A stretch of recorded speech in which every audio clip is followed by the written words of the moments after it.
Hello, this is Chase Turnbow, helping you start and grow a successful video production company. A very cool question came in. Marcos Rocco, thank you. Hey, can you talk about hiring a DP or assistant? How do you find them? Also, another way to ask this is maybe a second shooter, because most of you guys are single video guys or gals that need maybe just one extra person to come along with you to help support in various areas of the shoot. I would like to mention that there is a big difference between DP and assistant. Director of photography, that's, to me, that thinks like I'm going to pay them a lot more because they are the creative person finding the shots. And there's plenty of people out there like that. If you are looking for someone to up your game, someone that maybe has a higher skill level than you, then get a DP that can be the one that's operating the camera, finding the angles, and then you just deal with the client more like.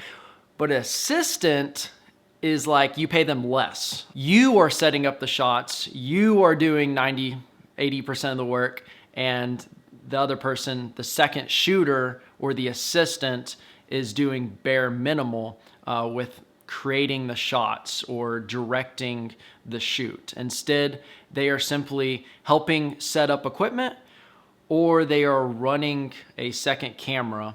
And that is how I typically work. Usually I'm in the director of photography type of role, where I am setting the shots, I'm setting the lighting, I'm, or at least telling my assistant, hey, can you do this? Can you do that? And, I'm kind of the one in charge there.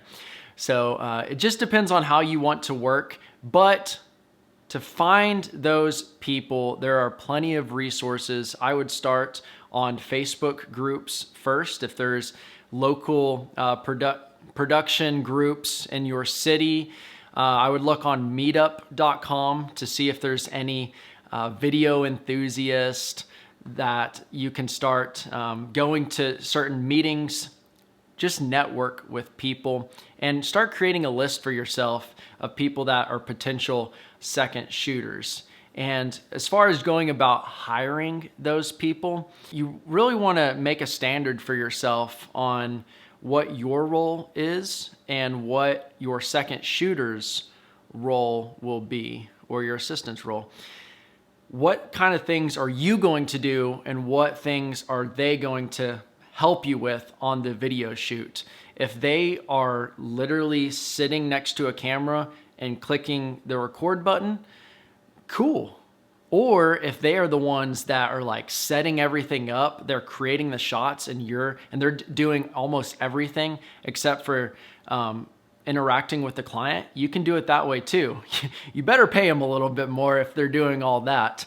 But just be fair with people, be upfront with people how much you are going to pay them, whether it's an hourly rate or a day rate or a half day rate, and get yourself a second shooter. Almost all of my productions are at least a 2 cameraman shoot, because there's a perceived value that a client just loves to see a team come in. If you're just a solopreneur video guy or gal that's coming in and it's just you, there's not a lot of perceived value there. The client's like, oh, there's just one guy or whatever. But all of a sudden it's like, oh, wow, there's 2 cameramen. And the thing is, you might have only paid that person $50 for the half day or $100 for the half day, but there is so much more perceived value to your client than what you actually paid your second shooter, assistant, so on. So I hope that helps you out, and start hiring someone to help you out on your video projects. This is Chase Turnbow. Subscribe for more information on starting and growing a successful video business.